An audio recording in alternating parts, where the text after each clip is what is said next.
සුබී කරන අපේ DMDI YouTube channel එකට අද අපි කරන්න යන්නේ කොළ මැරිලා වගේ තියෙන කුඹුක් පැලයක මේ මම මුල් කපලා තියෙන මේකේ ඒකයි මේ කොළ මැරිලා වගේ තියෙන්නේ. ඔයාලා ඇති මුල් කැඩුනොත් අනම්මන මේ වගේ දෙයක් වුණොත් ඒත් මේ ක්‍රමේ බලන්න පුළුවන්. හරි දැන් එහෙනම් අපි යමු වීඩියෝ එකට. හරි ඉතින් මෙන්න මුලින්ම මේ අතු එහෙම හොඳට මේ කොළ කපා ගන්න ඕනේ. මේ ගහේම කොළ ටික කපාගෙන එමු. හරි යාළුවනේ අපි දැන් කොළ ටික ඔක්කොම කට් කරගෙන තියෙන්නේ.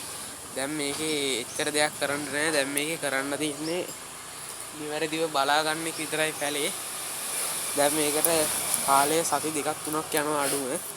මේ දැන් මේකට අපි කරන්න තියෙන්නේ මේ කපාගත්ත ඒ එතන වටේට මේ පෝච්චිය මේ හරියට මේ අපි ඇල්බීසියා කොළ ගිනි සීරියා කියන ඒවා තමයි. ඒවා දා ගන්න ඕනේ. මේ ටික කාලයක් යනකොට මේකේ එතනින් මේ හැමතැනින්ම දළු ආවොත් වැඩේ සාර්ථකයි. නැත්තම් අපිට මේක වෙනම ක්‍රියාමාර්ගයක් ගන්න වෙනවා. ඔයාලා සාමාන්‍යයෙන් ගන්නකොට මේ කඳ පොඩ්ඩක් මෙහෙම මේ පැත්තෙන් සූරලා බලන්න කොළ පාට තියෙනවා කියලා.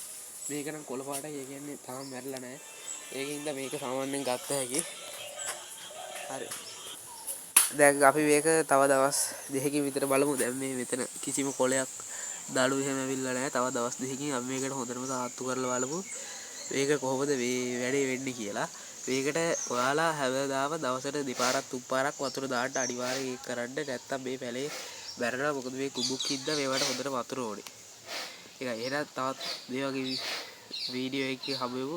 මේකේ ඉදිරියට දළු දාලා එන වීඩියෝ එක part 2 ලෙස මම කරන්න ඕනේ දේවල් එක්ක ඔබලා ලබා දෙන්න ස්තුතියි. හරි යාළුවනේ මේ තියෙන්නේ දෙවන සතිය. දැන් බලන්න හොඳටම දළු දාලා එහෙම ඇවිල්ලා තියෙනවා.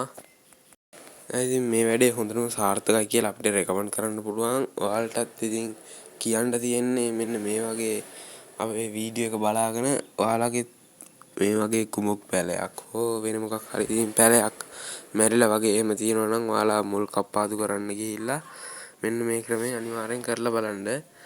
අනිවාර්යෙන් සාර්ථකයි. කට්ටිය සාර්ථක නැත්නම් කමෙන්ට් දාගෙන යන්න.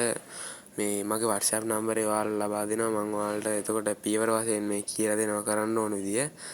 මේ දැන් මේක මම කලින් බැඳලා එහෙම තිබ්බේ නැහැ. දැන් බැඳලා එහෙම තියෙනවා. මොකද දළු දාගෙන එනවා.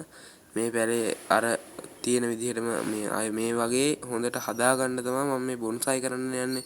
එතකොට මම මේ බැඳලා තියෙන්නේ මේ වගේ තමයි. එතකොට දැන් හැදෙන්නේ මේක. දැන් මේකේ කොලාට පස්සේ මම මේ රන් ටිකත් කපලා දානවා. දැන් මේ පසට ඒ යටින් ඇල්බීසියා කොළ හරි ගිනි සීරියා කොළ හරි දාලා තියෙන්නේ. ඒකෙන් හින්දා තමයි මේක වඩාත් ඉක්මනට කරගන්න පුළුවන් උනේ. ඒවට හොඳට පොහොර තියෙනවා. ඒකින් තමයි මේ උනේ.